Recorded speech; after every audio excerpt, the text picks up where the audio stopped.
तो okay buddies, episode 5 की starting में स्कूल का सीन दिखाया जाता है जहाँ पर ओकारोन मोमो का वेट कर रहा होता है ताकि वो मोमो को हेलो बोल पाए। लेकिन इसी के साथ वो काफी ज्यादा हेजिटेट भी कर रहा होता है क्योंकि उसने रात भर बहुत प्रैक्टिस करी है हेलो बोलने की। अब यहाँ पर ओकारोन स्कूल के अंदर जाने लगता है, लेकिन वो देखता है कि एंट्री गेट पे मोमो उसका पहले से ही वेट कर रही है। ओकारोन यहाँ पर सोच रहा होता है कि वो दोस्त बन गए हैं, शायद इसीलिए मोमो उसका वेट कर रही है, या शायद ये भी हो सकता है कि वो किसी और का वेट कर रही हो। इसलिए यहाँ पर ओकारोन सोचता है कि सबसे अच्छा यही रहेगा कि वो मोमो को इग्नोर करके आगे बढ़ जाए। लेकिन मोमो उससे आके कहती है तुम लेट हो। क्लास की ओर जाते हुए यहाँ पर ओकारोन और मोमो एक दूसरे से अपने एक्सपीरियंस शेयर कर रहे होते हैं। मोमो यहाँ पर अपनी क्लास के अंदर पहुंच जाती है और वो कहती है हम बाद में मिलते हैं। लेकिन तभी यहाँ पर ओकारोन की क्लास का एक लड़का उसको धक्का देकर नीचे गिरा देता है और उसके क्लास के बाकी बच्चे भी उसको बुली करने लग जाते हैं। यहाँ पर ओकारोन अपनी सीट पे जाके बैठ जाता है और एलियंस के बारे में फिर से पढ़ने लग जाता है। बैठे बैठे यहाँ पर ओकारोन सोच रहा होता है कि लोग चाहे कितने भी बुरे क्यों ना हो, वो सबको माफ कर देगा क्योंकि वो जानता है कि अब उसके पास एक बहुत कमाल की दोस्त है। लेकिन तभी यहाँ पर ओकारोन के मुंह पर एक बॉल आके लगती है जो कि उसी के एक क्लासमेट ने उसके मुंह में मारी होती है, क्योंकि यहाँ पर ये लोग क्लास में ही बॉल से खेल रहे थे। इसके बाद अगला सीन मोमो की क्लास का होता है। यहाँ पर मोमो अकेले बैठकर कुछ सोच रही होती है। अब यहाँ पर उसके दोस्त उसका अटेंशन लेने की कोशिश करते हैं, लेकिन मोमो उनको कुछ भी रिप्लाई नहीं देती। मोमो यहाँ पर इनके मैसेजेस का रिप्लाई भी नहीं करती है क्योंकि उसने कहा था कि उसका फोन खो चुका है। अब यहाँ पर मोमो के दोस्तों को लगता है कि मोमो कल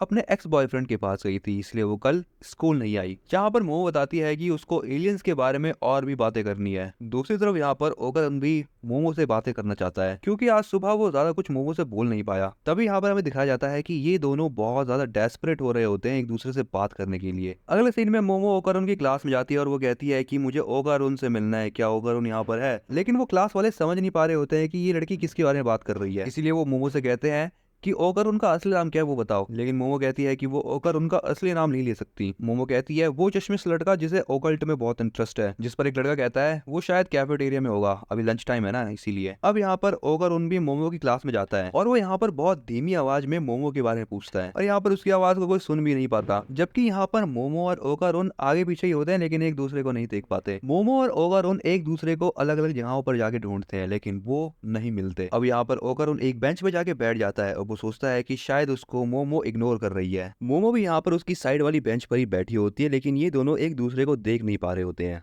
मोमो सोचती है कि अभी लंच ब्रेक खत्म होने वाला है और उसे अभी तक ओकारोन नहीं मिला और आज सुबह वो बात करते समय बहुत नर्वस भी था। ओकारोन को लग रहा होता है कि मोमो की बहुत सारी फ्रेंड्स है, तो इतनी सारी फ्रेंड्स होने के बाद वो ओकारोन से क्यों ही बात करेगी। अब यहाँ पर ये दोनों अपनी अपनी बेंचेस से उठ के जाने लगते हैं, लेकिन ये दोनों अचानक से एक दूसरे के आमने सामने आते हैं और इनके बीच इनडायरेक्ट किस हो जाता है। अब यहाँ पर ये दोनों एक दूसरे को देखकर शॉक हो जाते हैं क्योंकि ये दोनों एक दूसरे को काफी देर से ढूंढ रहे थे। मोमो ओकारोन से पूछती है तुम यहाँ पर क्या कर रहे हो? ओकारोन कहता है मैं ये सवाल तुमसे पूछना चाहता हूँ। यहाँ पर ये दोनों एक दूसरे को बताते हैं कि ये दोनों एक दूसरे को काफी देर से ढूंढ रहे हैं और अब तो ब्रेक टाइम भी ओवर होने वाला है। ओकारोन मोमो को बताता है कि उसे ये लगा था कि मोमो उसको अवॉइड कर रही है। मोमो भी ओकारोन को बताती है कि मोमो को ये लग रहा था कि ओकारोन उसको अवॉइड कर रहा है। तभी यहाँ पर मोमो की फ्रेंड्स आ जाती हैं और उनको यहाँ पर ऐसा लग रहा था कि मोमो और ओकारोन अभी किस कर रहे थे। मोमो की दोस्तों को लगता है कि यही रीजन है कि मोमो उनसे बात नहीं कर रही थी क्योंकि उसको एक नया बॉयफ्रेंड मिल चुका है। मोमो यहाँ पर अपनी दोस्तों को समझाती है कि ऐसा कुछ भी नहीं है, उन्हें गलतफहमी हुई है क्योंकि वो ऐसे लल्लू लड़के को कभी भी किस नहीं कर सकती। ओकारोन भी कहता है कि वो कभी ऐसी लड़की को किस नहीं कर सकता। अब यहाँ पर ये दोनों एक दूसरे से इस बात के ऊपर लड़ने लगते हैं। मोमो और ओकारोन एक दूसरे से यहाँ पर कहते हैं कि वो एक दूसरे से अब बात नहीं करेंगे। अब यहाँ पर ये दोनों चले जाते हैं। मोमो की फ्रेंड्स यहाँ पर ये सोचती है कि ये दोनों तो यार एक कपल की तरह ही लड़ रहे हैं। अब यहाँ पर ओकारोन बाथरूम में जाता है और वो सोचता है कि उसने फ्लो में कुछ ज्यादा ही फालतू बोल दिया और वो यहाँ पर मोमो से माफी मांगने के बारे में सोचता है। लेकिन जैसे वो यहाँ पर नीचे देखता है उसे कुछ पता लगता है। दूसरी तरफ यहाँ पर मोमो की क्लास में मोमो की फ्रेंड्स उसे छेड़ रही होती है क्योंकि मोमो की फ्रेंड ने वो किस वाली बात पूरी क्लास में फैला दी है। तभी वहाँ पर ओकारोन आ जाता है और वो मोमो को बताता है कि उसे बहुत इंपॉर्टेंट बात करनी है। मोमो ओकारोन से कहती है कि तुम यहाँ पर क्यों आए हो? मुझे तो लगा कि तुम्हें मुझसे बात नहीं करनी। लेकिन यहाँ पर ओकारोन मोमो से बात करना चाहता था क्योंकि उसे कुछ इंपॉर्टेंट बातें करनी थी। लेकिन मोमो ओकारोन से बात करने के लिए नहीं मानती। मोमो की फ्रेंड्स को अभी भी लग रहा है कि ये दोनों बॉयफ्रेंड गर्लफ्रेंड है, लेकिन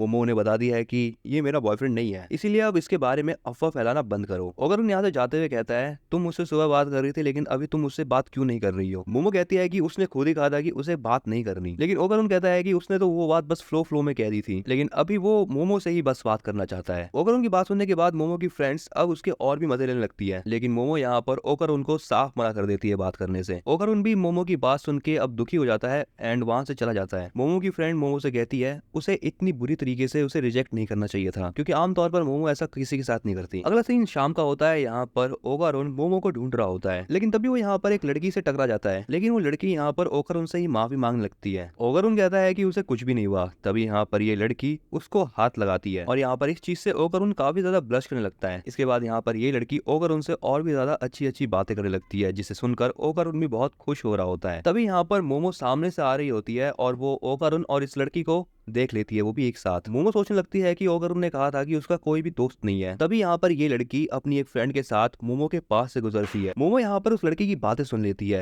यहाँ पर वो लड़की अपने दोस्त से कह रही थी, ये जो चश्मे सभी मुझे मिला वो कितना लल्लू था, तुमने देखा नहीं वो कैसे खुश हो रहा था। मुझे तो ऐसा लगता है कि कोई भी लड़की उससे बात कभी करती भी नहीं होगी और मुझे नहीं लगता कि वो फ्यूचर में किसी लड़की को कभी टच भी कर पाएगा। यहाँ पर मोमो को उस लड़की की बातें अच्छी नहीं लग रही होती और वो अपनी साइकिक पावर का यूज करके एक बाथ टब उस लड़की के ऊपर गिरा देती है और उस चीज से वो लड़की थोड़ी देर के लिए बेहोश हो जाती है। जब ओकारुन ये चीज देखता है तो वो कहता है, अरे ये तो वही लड़की है जो थोड़ी देर पहले मुझसे टकराई थी, शायद मेरे से टकराने का इफेक्ट बाद में हुआ है। लेकिन तभी यहाँ पर मोमो ओकारुन के पास आती है और उसे पकड़ लेती है। मोमो यहाँ पर ओकारुन को अपने साथ घर चलने के लिए कहती है और वो बहुत ज्यादा प्यार से बात कर रही होती है। और यहाँ पर ये लड़की भी मोमो और ओकारुन को देख रही होती है। रास्ते में चलते हुए यहाँ पर मोमो ओकारुन से माफी मांगती है और वो कहती है, मुझे माफ करना, मैंने तुमसे इतना बुरा बर्ताव किया। मैं तुमसे दोस्ती करने में बिल्कुल भी शर्मिंदगी महसूस नहीं करती, लेकिन मेरे दोस्तों को लग रहा था कि हमने किस किया है। लेकिन ओकारुन कहता है कि उसे कोई भी प्रॉब्लम नहीं है, वो बस इस बात से खुश है कि मोमो उससे बात तो कर रही है। लेकिन अब यहाँ पर ओकारुन मोमो को अपनी प्रॉब्लम के बारे में बताता है। ओकारुन मोमो से कहता है, हमने टर्बो ग्रैनी को हरा दिया है ना। मोमो कहती है, हाँ हमने उसको हरा दिया है, जिसके साथ ही साथ तुम्हारे ऊपर जो कर्ज था वो भी खत्म हो चुका है और मुझे लगता है कि तुम्हारा बनाना भी वापस आ चुका है। अब ओकारुन बताता है कि उसका केला तो वापस आ चुका है, लेकिन उसके अंगूर गायब हो चुके हैं, यानी कि अब उसकी बॉल्स उस जगह पर नहीं है। अगला सीन मोमो के घर का होता है और वो यहाँ पर काफी ज्यादा जोर से हंस रही होती है। यहाँ पर सेको ओकारुन से कहती है,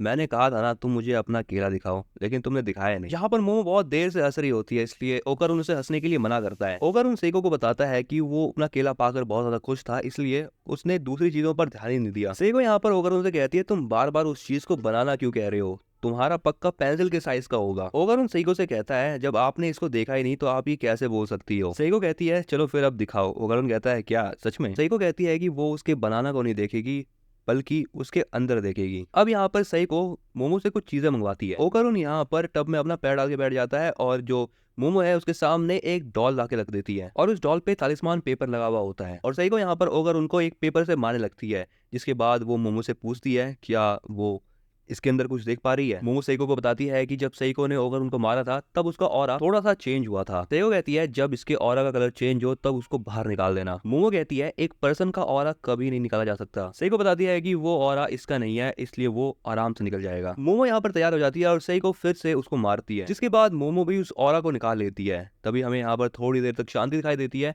और फिर दिखाई देता है कि वो तालिस्मान पेपर जल चुका है। मोमो यहाँ पर बताती है कि शायद उसके हाथ से वो ऑरा छूट गया है एंड तभी यहाँ पर वो डॉल जिंदा हो जाती है और वो वहां से भाग जाती है। लेकिन मोमो यहाँ पर अपनी साइकिक पावर का यूज करके पता करती है कि वो डॉल आखिर गई कहाँ पे और मोमो उस डॉल को ढूंढ भी लेती है। जैसे यहाँ पर ये लोग उस डॉल के पास जाते हैं वो डॉल बोलने लगती है, वो कहती है कि उसे यहाँ से जाना है। ओकारुन यहाँ पर मोमो की साइकिक पावर की तारीफ करता है क्योंकि वो पहले से बढ़िया हो चुकी है। सेको बताती है कि ये डॉल टर्बो ग्रैनी है। ये टर्बो ग्रैनी बताती है कि वो एक्चुअली में खत्म नहीं हुई थी। टर्बो ग्रैनी बताती है कि जब ये लोग उसको एक्सरसाइज करने वाले थे तब उस समय वो एक स्पिरिट बन के ओकारुन के अंदर घुस गई थी एंड उस टाइम पर वो पावरलेस थी, इसलिए वो अपनी प्रेजेंस को ओकारुन के अंदर छुपा पाई। वो बताती है कि वो ओकारुन के अंदर तब तक छुपे रहना चाहती थी जब तक उसकी स्पिरिचुअल पावर वापस ना आ जाए। मोमो टर्बो ग्रैनी से कहती है, इसका मतलब ये है कि तुम फिर से हमसे लड़ना चाहती हो, क्योंकि टर्बो ग्रैनी तो पहले से ही हार चुकी है। टर्बो ग्रैनी यहाँ पर ये मानने से इनकार कर देती है कि वो इन लोगों से हार चुकी है। मोमो टर्बो ग्रैनी से कहती है कि इस टाइम पर हम सुपीरियर हैं तुमसे। ओकारुन यहाँ पर टर्बो ग्रैनी से अपने अखरोट को वापस मांगने लगता है। टर्बो ग्रैनी कहती है कि तुम मुझे मार नहीं सकते, क्योंकि अगर मैं मर गई तो तुम्हारे अखरोट कौन वापस करेगा। टर्बो ग्रैनी कहती है कि अभी यहाँ पर सुपीरियर वो है ना कि ये लोग, इसलिए अब यहाँ पर टर्बो ग्रैनी ओकारुन को इन लोगों को मारने के लिए कहती है, जिसके बाद टर्बो ग्रैनी ओकारुन को उसके अखरोट वापस कर देगी और उसके ऐसा कहते ही यहाँ पर ओकारुन ट्रांसफॉर्म हो जाता है और वो यहाँ पर फिर से वही ऊट पटांग सी बातें करने लगता है। मोमो को यहाँ पर समझ नहीं आ रहा होता है कि ये ओकारुन ट्रांसफॉर्म कैसे हो रहा है। सेको बताती है कि टर्बो ग्रैनी की जो स्पिरिचुअल पावर है वो अभी भी इस लड़के के अंदर है, बाकी जो कॉन्शियसनेस है वो अब इस डॉल में आ चुकी है,